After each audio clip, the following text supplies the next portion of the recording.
Nvidia versus Apple. Let's get into it. Shares of Nvidia are trading at 130.72 and they are up over 171 year to date.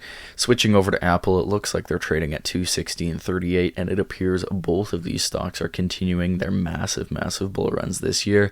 And of course, Apple and Nvidia are two of the three largest companies in the world right now. So which one is the better buy?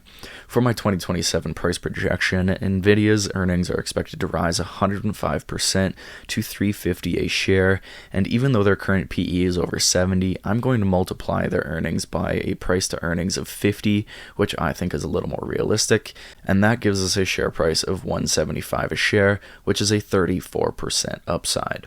For Apple, their 2027 earnings are expected to rise 26% to $816 a share, and I'm going to use their current PE of 33 because I think that's pretty fair and it's going to stick, and that results in a share price of $269.28, which is a 24% upside.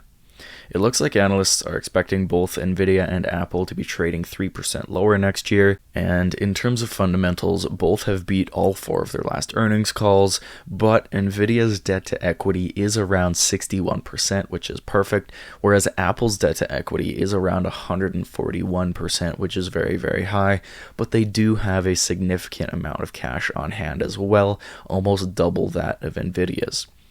Nvidia offers a small 0.03% dividend yield compared to Apple at 0.46%. And in terms of revenue and net income growth, this is really where the companies start to differ. Nvidia has been growing at an incredible rate, while Apple's growth has started to stall this year.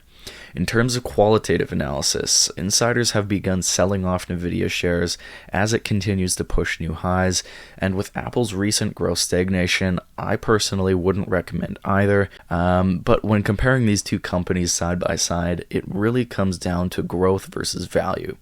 Nvidia has the growth, but it's also valued at 70 times its earnings, whereas Apple is about half of that. And Apple does have a slightly better dividend, but like I said, the growth has started to slow, especially with iPhone users starting to hesitate to upgrade. But if I really had to pick one, I would go with Nvidia right now, just because even though its valuation is 40% higher, Nvidia's EPS growth is 298% higher than Apple's. So I think that presents more value for the dollar when looking at it in terms of a growth perspective. But at the end of the day, like I said, I think there are better stocks than these two right now, just given their valuations and current size.